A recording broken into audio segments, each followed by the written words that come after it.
कहेंगे कि भाई अब देखिए सीबीआई का इस्तेमाल भी हो गया, ईडी का भी इस्तेमाल हो गया, इलेक्शन कमीशन का भी इस्तेमाल हो गया, वो तो जीतना ही था। लेकिन अगर मैं इसे ऐसे परिभाषित करूं कि राजनीति, राज करने की नीति, और उस नीति में तो शाम दाम दंड भेद, चाणक्य की किताब पढ़ेंगे, चाणक्य को पढ़ेंगे तो आपको पता चल जाएगा। तो चाणक्य का अनुसरण बीजेपी कर रही है। मुझे लगता है कि कांग्रेस ने भी बड़े लंबे समय तक ये अनुसरण किया, अब दूसरा कर रहा है, और दूसरा इस महारत हासिल कर चुका है इस प्रतिभा में, तो इनको तकलीफ हो रही है।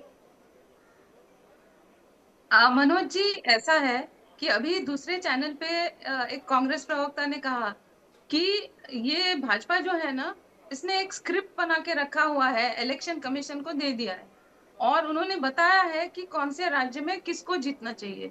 तो उसी हिसाब से भाजपा ने सोचा कि अगर कांग्रेस कहीं पे भी नहीं जीतेगी तो फिर अच्छा नहीं लगेगा और बेचारे उनको बुरा लगेगा, तो इसीलिए उनको केरला दे दिया है। वो केरला में कोई कांग्रेस अपने आप नहीं जीती है, भाजपा ने सोचा कि इनको देना चाहिए, इसलिए कांग्रेस जीती है। और मैं तो मैं ईडी मैं जो है, मैं राजलक्ष्मी जी थोड़ा रोकना चाहता हूं, क्योंकि जो कैलाश विजयवर्गीय जो कि बंगाल के पहले प्रभारी रहे हैं, वो जीत पर क्या बोले। उन्होंने उन्होंने अपना दुख, अपना मर्म जारी किया है।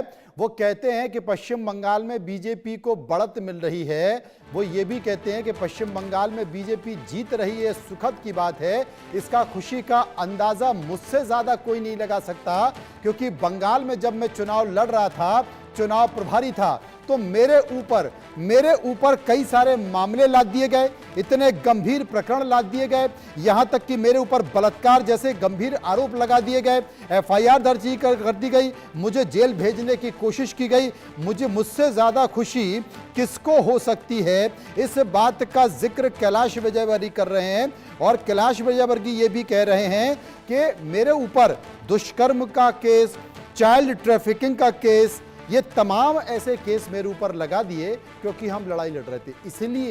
इसलिए अमित शाह ने कहा था, राजलक्ष्मी जी, कि अब बदमाशी हुई तो हम उल्टा करके सीधा कर देंगे।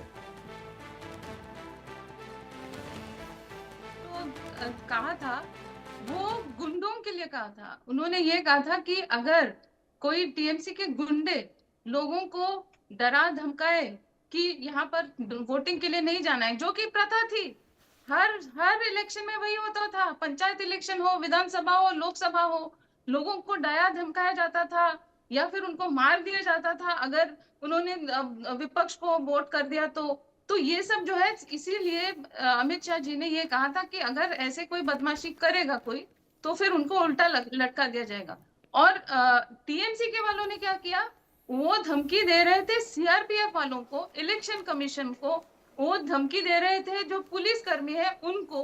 तो आप सोचिए कि ये, उसमें दोनों में बहुत फर्क है।